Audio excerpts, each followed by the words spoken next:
Hey everyone, this is Johnny I with Operation Barbecue Relief. Today I'm going to share a recipe with you that is a fantastic stuffed French toast recipe that you can do right outside on your flat top. So the first thing we're going to do to get started, I've got my flat top set between low and medium. You want to make sure that this doesn't cook too fast. So now first we're going to start with preparing the batter, and it's very similar to a normal French toast batter, but I've got a few little tricks I want to show you. So we're going to start with 4 eggs, and then to that we're going to add a little bit of sugar, and I like to use powdered sugar because it dissolves very evenly inside the batter. Next we're going to add about 4 ounces of milk. I'm going to add about 2 ounces of orange juice. Now today I'm going to be stuffing the French toast with a chocolate hazelnut spread, so the orange flavor plays really well with the chocolate.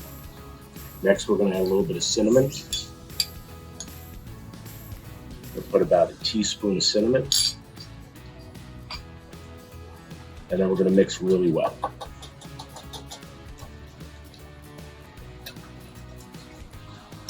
Okay, once your batter is well and incorporated, you're going to set it to the side.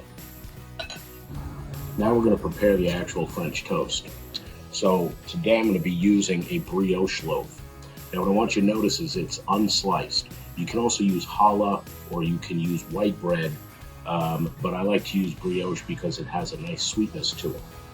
So the first thing I'm going to do is, using a serrated knife, I'm going to carefully square off the ends of the loaf. Now, since we're going to stuff this French toast, I want really thick slices of bread, probably close to 1.5 inches to 2 inches. Okay, I notice sometimes when you use brioche, the bread could have an air pocket. You definitely don't want to use that piece. So I'm going to cut another one.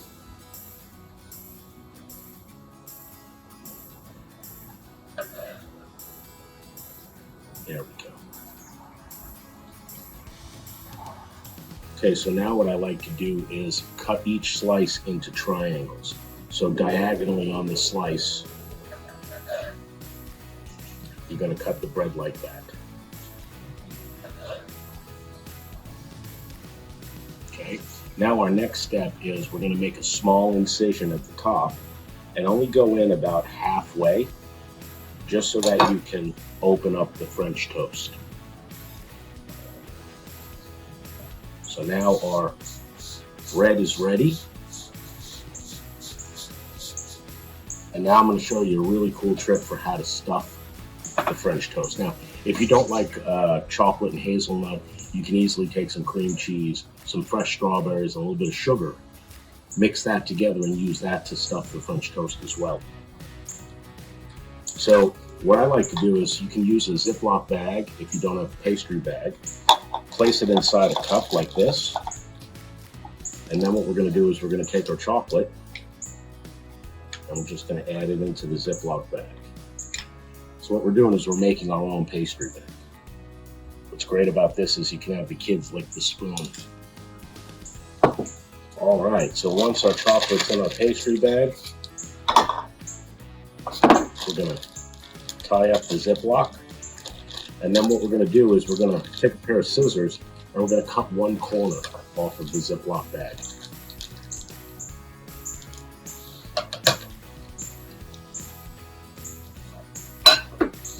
So now I'm going to squeeze the chocolate towards that opening I just cut. And what I'm going to do is place about a teaspoon and a half inside the center of the French toast. And then I'm going to close it up.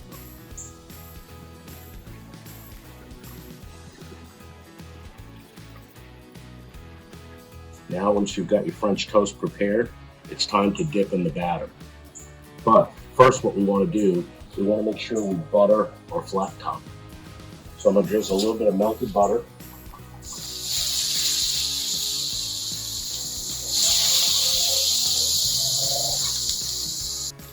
Then what we're going to do is we're going to take each French toast and you're going to dip it very quickly inside the egg and then place it on the flat top. Now, the reason you do it fast is the brioche is very, very soft. Now, to add a little bit of crunch and texture to the French toast, I'm going to take some sliced almonds and coat the top of the French toast with the almonds.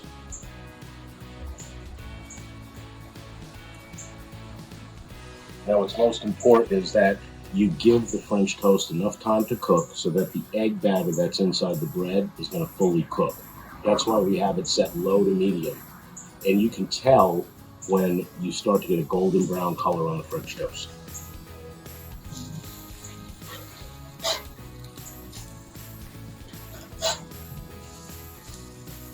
And as you can see, I've got a really nice golden brown color on the bottom. I'm going to let that crisp up a little bit. Then I'm going to turn it on the cut side so that we get golden brown on that bottom side as well. The whole process should take about 3 minutes. So now our French toast is finishing. We're ready to plate up. So I'm just going to lay the French toast on the platter. And I like to shingle it so that it gives it a nice visual appearance. And then lastly, I like to finish the French toast with a little bit of powdered sugar. And also I like to garnish with a few fresh strawberries. Gives it a very nice appearance and goes really well for breakfast. Serve with maple syrup. Stuffed French toast. Prepped right out in your backyard on your flat top. Enjoy.